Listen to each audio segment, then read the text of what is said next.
Hey guys, welcome back to another episode of the Butterfly Effect podcast, and today signals the final analysis for our Heavy Rain series. So let's jump straight into it, shall we? We're starting off with Madison, and she's going to the hospital to visit Ann Sheppard, who is believed to be the mother of the killer, of course, with the name John Sheppard. And first observations from me, I'm just going to say that the security isn't the best. I mean, she literally just walks up and says, "Yes, I'm family," and then she gets straight in, which I think's quite alarming. Like when you're dealing with like the delicate situation that Ann Sheppard is clearly going through. But I mean, mate, I'm going to throw this over to you. So, what was your general thoughts of this whole scene? A very sad scene, I've got to say the least. It is. It's actually a very dark scene, and it is one that actually does kind of strike a chord, like kind of upsets me a little bit. Obviously the Alzheimer's, it's like a sad deal itself, but I don't know, it's mainly just the fact that, you know, we're talking about an old woman here who doesn't get any visitors and she hates the hospital. I mean, the minor nitpick is that she says, "Oh, I don't have a TV in my room," even though she clearly fucking does. Like, we can see it on the wall. I asked them for a television, you know. They said I didn't have enough money. But regardless, though, yeah, like, it's just really sad because, like, clearly, like, the killer's not visiting and, like, you know, she just doesn't get any visitor. And it's just, like, and she's just complaining about how she never gets her pills on time. And I'm just like, oh, I just wanted to take Anne home, to be honest. But in terms of the actual level, I don't know if people out there would call it a filler scene, but I just wouldn't. I loved everything about it. Like, the puzzle was really interesting. It's not sort of like, you know, dealing with kind of like a logic puzzle. It's kind of like finding items to trigger her memory, and then there's the fun bit, you know, where you've got to go outside, you've got to take a bunch of steps back, get the flower back in, then you've got to, like, you know, create the origami figure and make sure you create the right one, her favorite one. And it's just like really neat to do that. It's one of those ones as well where you know, like, it takes her quite a while to come up with the answers, and then Madison is one step ahead of the player where, you know, like, Madison knows the answer, but we don't. Someone in our stream did make me laugh. It was Cade, I believe, who said something along the lines of, "Could you imagine Blake interrogating this woman?" And I'm like, oh my god, that is not a sight I would want to see. Just, like, pinning her against the wall, like, "Give me the answer." I asked them for a television, you know. I was really sad though when we had to leave her. I was like, "Oh, can't she come with us? Solve, like, the case with us? Like, come with us, Anne. We'll look after you the right way." I know, because there's that bit where you go back outside and you talk to the nurse, and she says that she hasn't been visited in 10 years, and you're like, geez, like, whoever this guy is, he's like such a dick for not doing that, because just the whole thing from start to finish, it goes, I mean, again though, like, very good sign of storytelling, you know, the fact that you can get that emotional punch from just a very simple short scene, you know. But, you know, going back to, like, the puzzle element, so, like, does that always play out? Like, do you always have to get the orchid from the corridor and bring it back to her, or could you potentially leave that environment without getting her to, you know, say anything? I'm pretty sure you can leave early without solving it, because, like, Madison does have dialogues along the lines of, "Oh, I'm not getting anywhere, I should just go." And I've never walked out the hallway, but I just imagine you would be able to. It'd be interesting because I know there's a bit later on, I mean, I'm jumping forward a little bit here, but where she can then, like, obviously then go to, like, the killer's place, but then obviously ring the people, you know, ring, like, Norman or Ethan to, like, tell them what's going on, you know. So I did wonder if that was like a little bit of branching, but I always imagined that perhaps it always went that way, but who knows. I mean, I do have some trivia here for this scene. There's a couple of interesting ones, one of which I actually agree with, and I thought this at the time. So it says, when Anne reveals the origami killer's identity to Madison, Madison is shocked.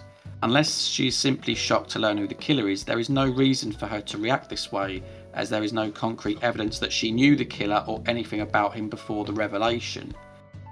And I've got to admit, I do agree with this, and I was sort of thinking as well, like, Madison doesn't even know Scott, does she? So, like, when she hears the name, surely she's just going to be like, "Oh, right, okay, there's the person's name, let's go get them." But she sort of pulls this face as like, you know, I can't believe it's them, you know? Yeah, it's one of those ones where, like, it's like Scott seeing Manfred's body on the floor, you know.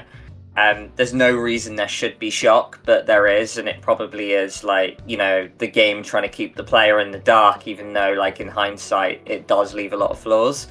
So yeah, it might just be sort of like another style over substance sort of matter there. Yeah, I mean, I've got the other one here. It says Ann Sheppard's name was taken from Cecilia Ann Sheppard, a victim of the Zodiac killer, who is mentioned in Welcome Norman. So there's a nice little Easter egg there. Obviously, they took inspiration from like the Zodiac killings when they were building Heavy Rain, mate. So yeah, nice little tidbit of information there for you. Okay, so moving on to the next chapter called The Rat, we're back with Ethan for his final trial. And in short, I mean, that trial is, are you willing to kill yourself to save your son? And we have a choice. Do you take the poison or not? Mate, take it away. What did you do? Yeah, I think this, I always take it. Everyone who I know has always taken it. I feel like it's a bit of an easy choice because it's like you go through all the other full trials and it's like, well, we've come this far. We're basically like a convict at this point. We might as well do it. So yeah, like I've always done this one, even though I know you can kind of leave. It's probably like the worst trial in the game, but I get why it's there. It's an essential one. You have to have this in the game. If you was to say, oh, if you were to create 5 trials, like, you know, testing fathers, like how far they're willing to go to save their son, you could probably take a blind guess. This was always going to be trial number 5, like sacrificing your life. Maybe not to that extent, like, you know, drinking a vial of poison, you know, like that exact execution, but like that is the one I guessed it would be. But, you know, it's just a nice little kind of quick scene just to wrap up the final trial. No quarrels with it, really. I'd say the room you do it in is very pristine, so I wonder if Scott cleans that himself, and if so, it's in such good state that he must be in there daily cleaning it, because there wasn't an ounce of dust in sight. But yeah, no, regardless though, yeah, how about you? I'm pretty sure you were maybe the same as me, right, on your blind playthrough? I'm pretty sure I did, yeah. I can't actually remember. I think I passed all the trials in my one. I mean, I think I would have done anyway. I mean, certainly if I was playing it now, I'd have taken the poison because I'd have just gambled on the fact that Ethan would have survived at the end. But another thing I wanted to say about this bit, again, it comes as like a storytelling comment, really.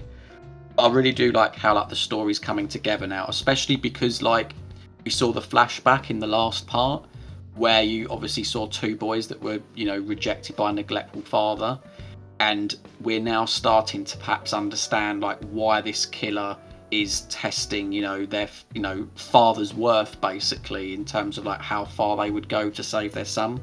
And I thought that was just really clever.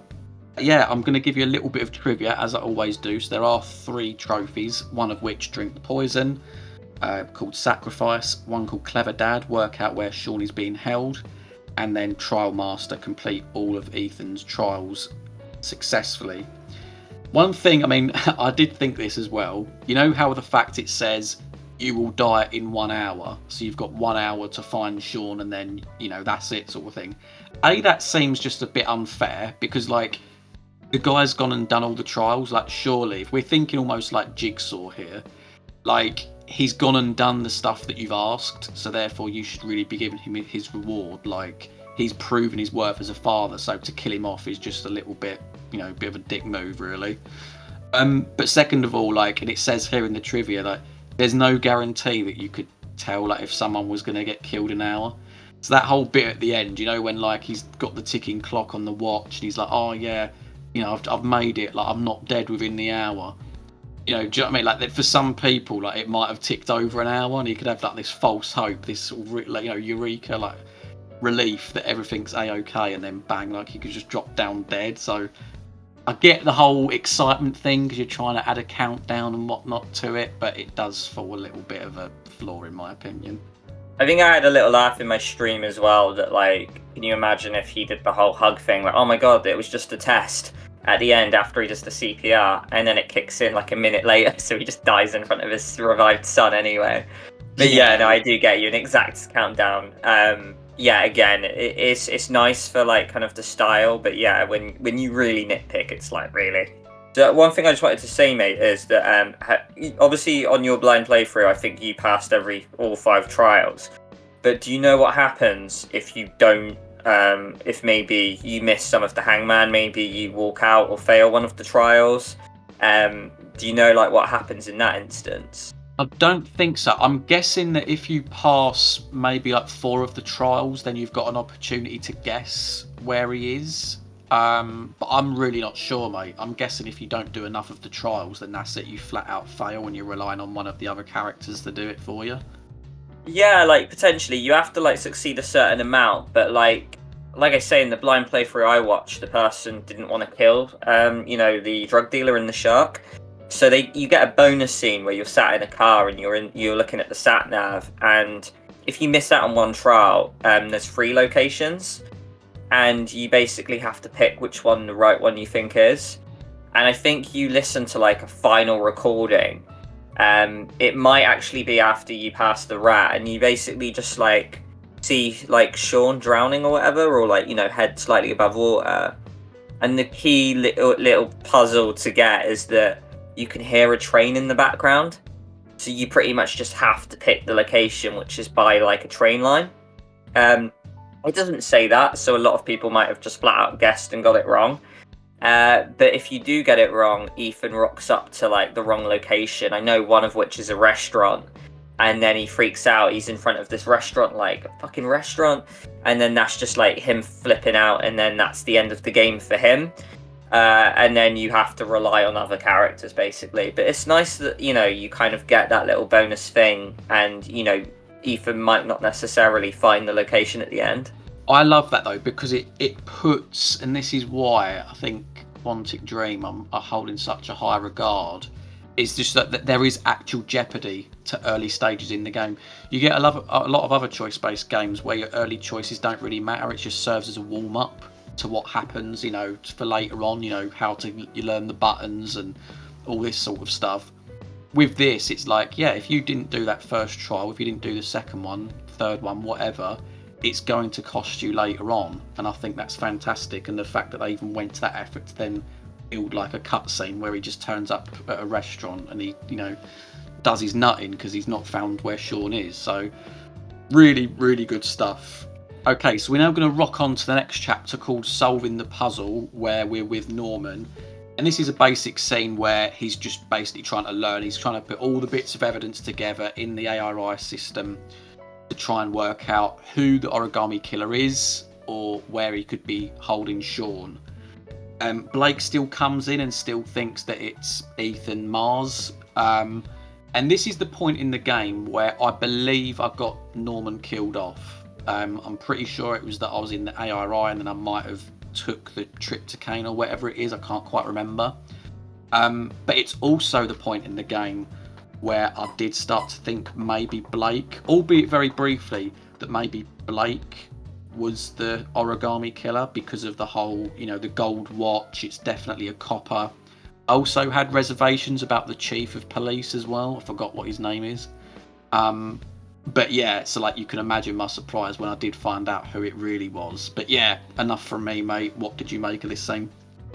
Yeah, like a pretty decent scene, and I have had a playthrough where I've killed Norman before, where I accidentally, the PlayStation Move just swiped me towards the tryptocane and I accidentally took it.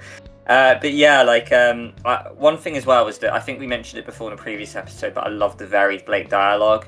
He comes in and sort of said, like, he can either have a go at you if you broke Blake out, if you broke Ethan out and left the camera on, he'll yell at you for that. But if you don't, he just sort of says, "Oh, case is closed. Your services are no longer needed. You can leave now." And you have a bit of like an argument. But it's interesting as well. And this is another Cade point where he points at a flaw where Blake will say, "Oh yeah, like the case is closed," and it's like, well, it's not, because like you don't have Ethan in custody, so the case clearly isn't closed, mate. But yeah, so I found that quite funny how like just Blake, like he's just unintentionally just the worst fucking cop on the planet. But yeah, no, it's interesting though, because when you have these ARI scenes where you're kind of flicking through all the evidence and then you have to find, like I guess you've come back from, is it the Blue Lagoon, and you have to like pause the footage and look at the watch, and then you like go down that avenue. You have to actually do it fairly quickly, because the reason you end up taking Trypto is that is because you spend too long in the ARI. and it kind of leads to this other little story strand, which is added on very late in the game, maybe too late you could argue, but how these Ari glasses actually are somewhat having a negative effect on Norman, and that will be a theme that, you know, will kind of like, you will see the consequence at the end of the game as well. But yeah, you know, nice little interesting scene. I do think I was getting a tad sort of tired of, like, you know, being like in my element room, flicking through evidence files and stuff. But, you know, like, nonetheless, though, they are enjoyable scenes. I just think, like, at this point, they were getting a little bit repetitive. So I think I was glad to see that this was the final time you do see these. Got to admit, I agree as well. I feel like that Norman's scenes are best when he's at an actual, like, crime scene, or he's out and about investigating, or sort of, you know, mixing it up with, you know, the guy at the nightclub or the killer itself, you know. I feel like, yeah, those scenes do get a little bit repetitive in the ARI, and I'm pretty sure what you said there is how I got him killed. It's basically that I spent in it too long. So, yeah, in my playthrough, I was down 1 at this point. I'd lost Norman.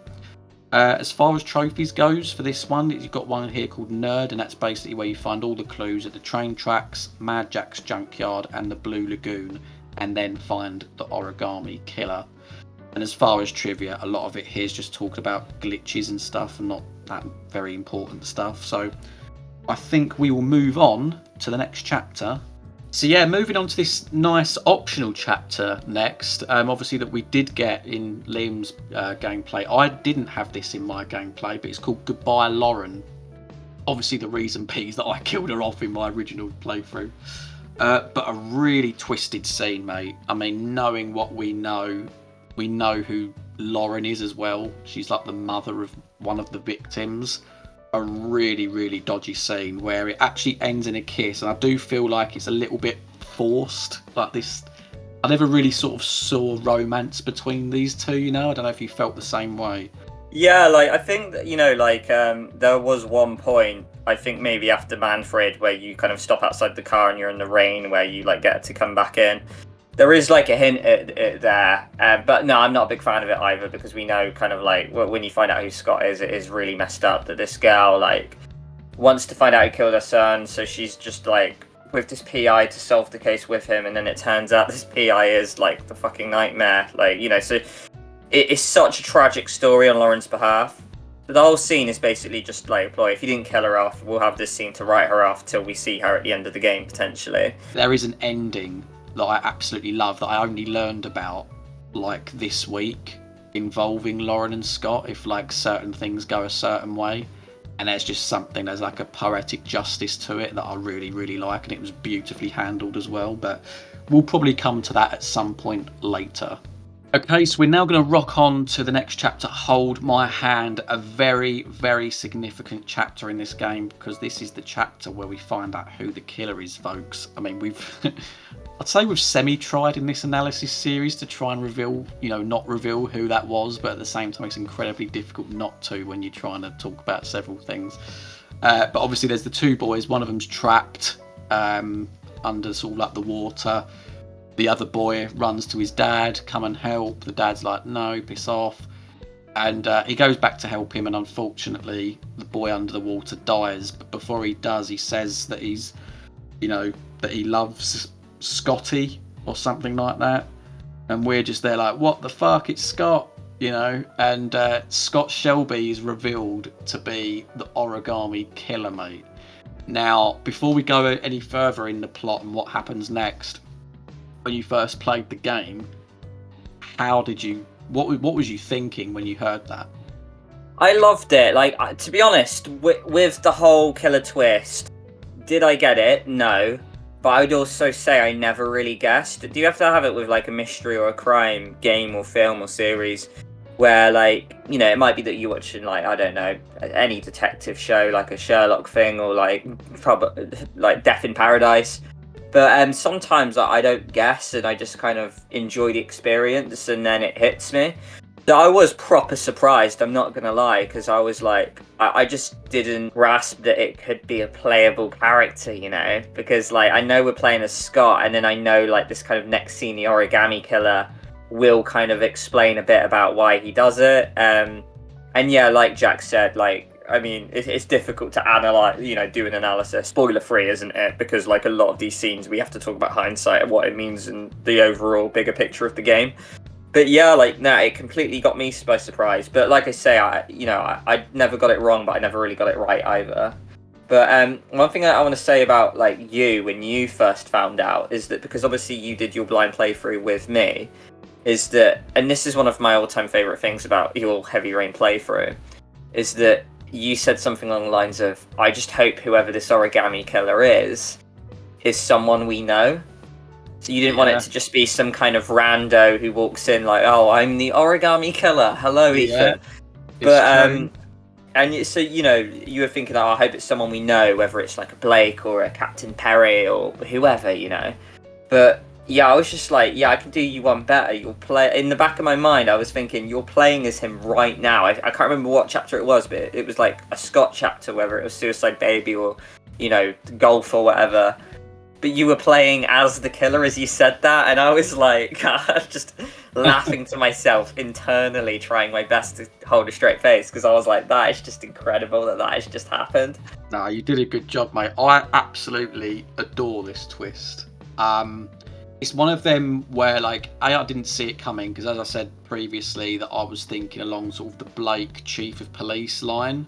I never even considered the fact that, Scott being a private investigator, that he would have had ties to police, being a former cop himself. The fact that it's a playable character as well. Because you'd feel like if you're playing as the playable character, that you'd have complete autonomy over what that character does.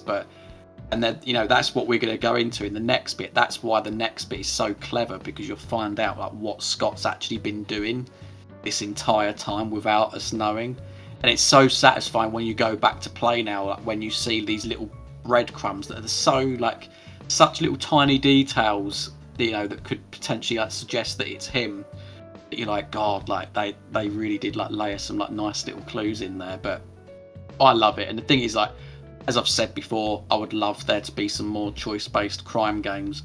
But because of Heavy Rain, I'm now going to be incredibly skeptical of every player that we play as, because they've set the precedent. They've got a playable character as the killer, so I'm going to be questioning everything at this point. Yeah, for sure. I mean, the next scene, Origami Killer, mate, like it's like you say, it does explain it quite well, because it's like, you'll start burning evidence. And I really like the cinematic scene where you've got like Scott as an adult again, like with tears streaming down his face, and then like you pick up the shoebox and you burn that, and then you get flashback to like Hassan's shop. And then, you learn that him being a PI, he wasn't there to help the victims, he was there to recollect the evidence. And it is really clever. Like, I never really ever considered that.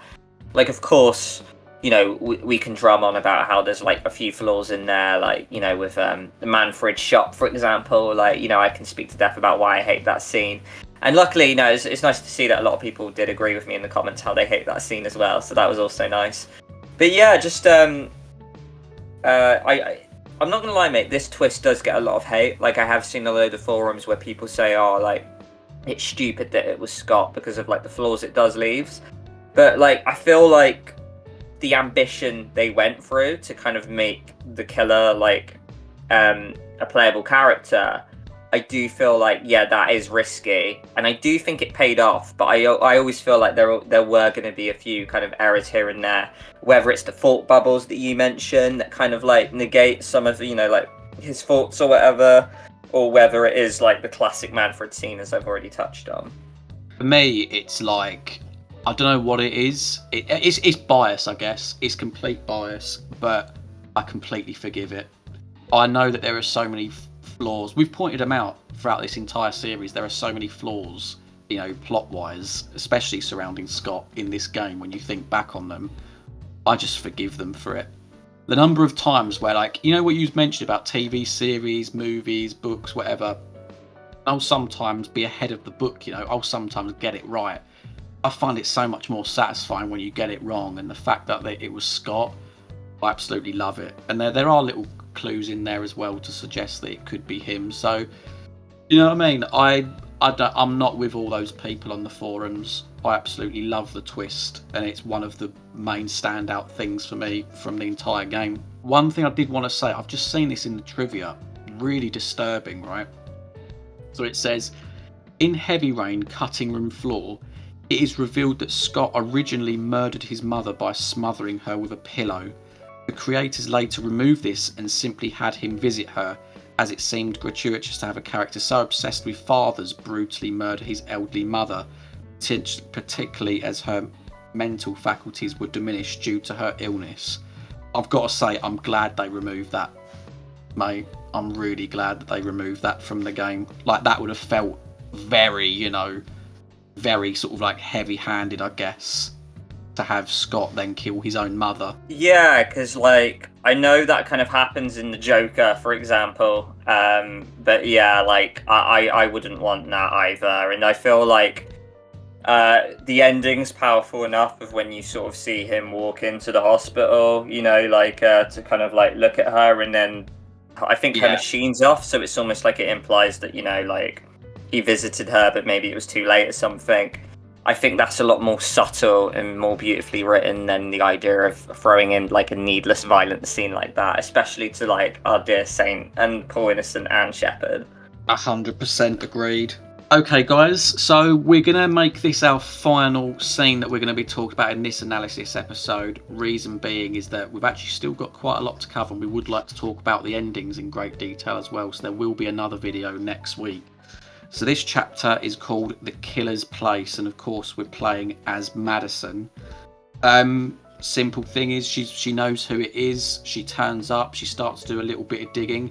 One thing, observation on my end, I love a secret room, and the fact that there was then like, you think as well like how we've been there as Scott, and you then realise, oh my god, there was this whole other secret room literally right behind that wardrobe.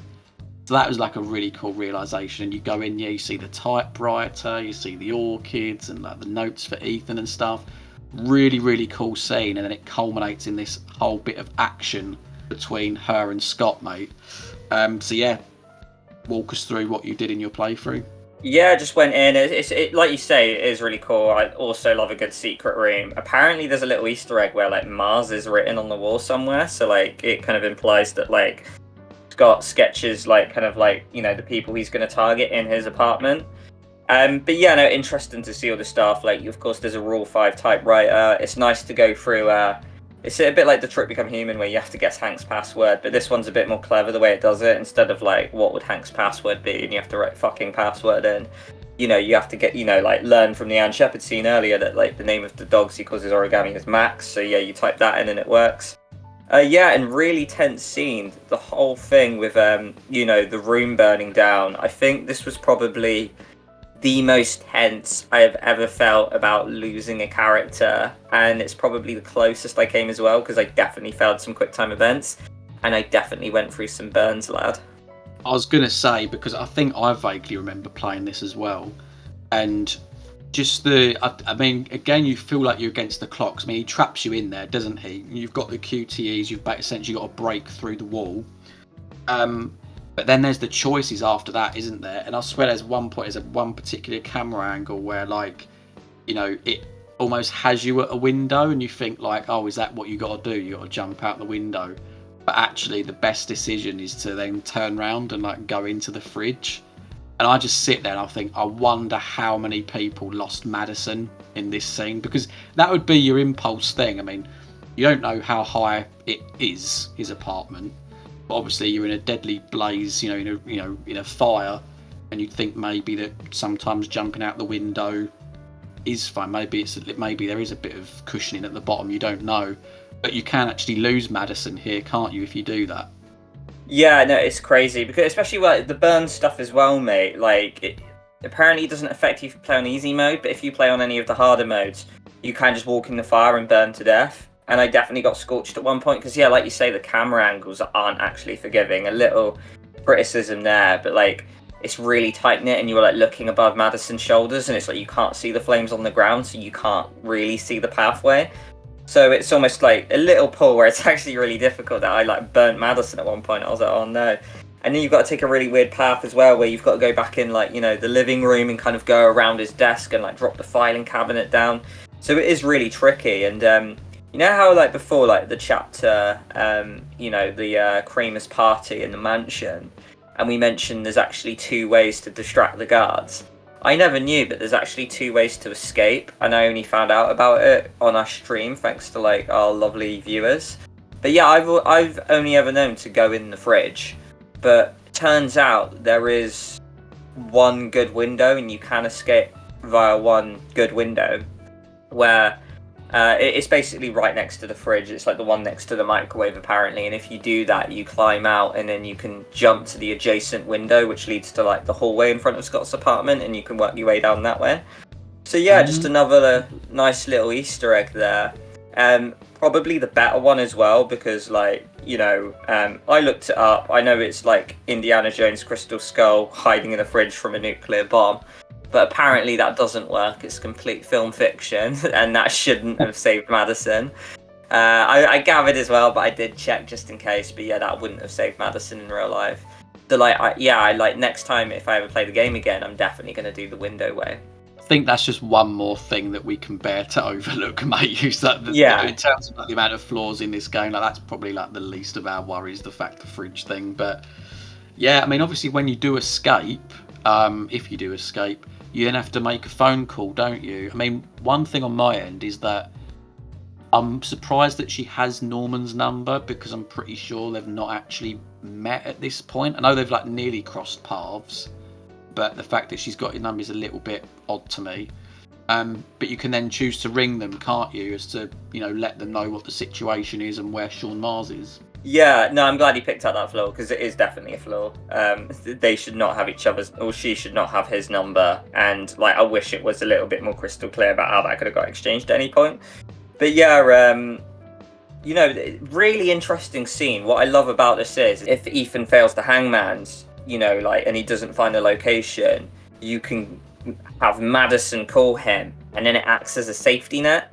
If like Norman fails to find it in the evidence room, you can call him, and then like Madison acts as the safety net, where like if both fail, you can only like call one, which is a bit weird. Like you'd think she'd be able to do 2 phone calls, but still though, that it's really epic that, you know, Madison has the safety net play here. And what I love as well is that Ethan can actually reject Madison's calls if, like, you know, Ethan rejected the intimacy thing and you didn't forgive Madison earlier on, or like if he like found it out himself and he's just bombing it there and his phone's off.